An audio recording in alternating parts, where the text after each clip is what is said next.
am Secretary Treasurer of Local 26. We are excited to tell you about the Minnesota legislative session that just ended on Monday, May 22nd. SEIU believes that every Minnesotan, no matter our race, job, gender, zip code, or wealth, should have what we need to thrive. We know that a small handful of CEOs and big corporations want to divide us to enrich themselves, which is why SEIU members made tens of thousands of voter contacts last election to elect pro-workers majority in both chambers and to elect Governor Tim Walz and Lieutenant Governor Peggy Flanagan. Because so much amazing stuff was passed, we wanted to share just few of the things that were passed that will help our families and communities. The biggest win, after groups including our union have spent decades fighting for it, was to win driver's license for all. Hundreds of Local 26 members have taken part in this fight.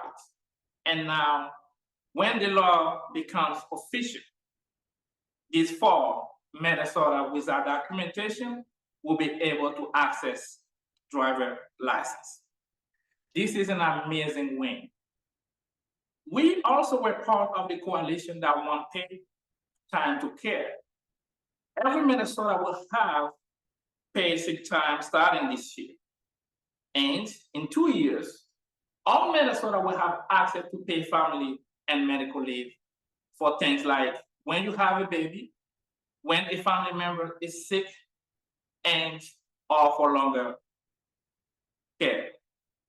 We also want an expansion of Minnesota Care Public Option, which will help make sure more people have access to affordable health care. We also want an update to the law so that undocumented Minnesota have access to care, because we know that our state can thrive if some of us don't have access to the health care we need.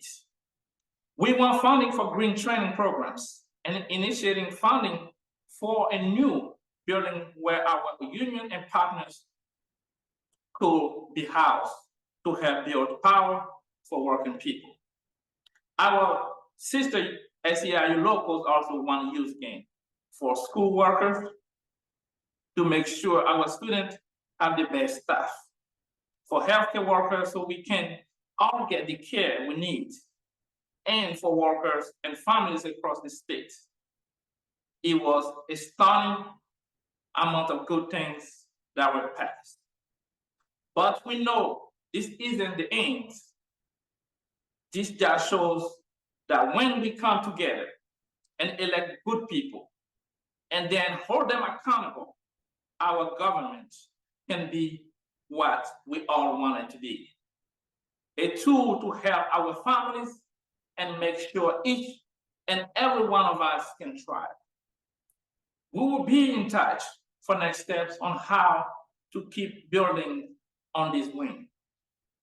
But for now, I will end by saying thank you. Thank you to everyone who worked so hard to win these changes, because when we fight, we win. Thank you.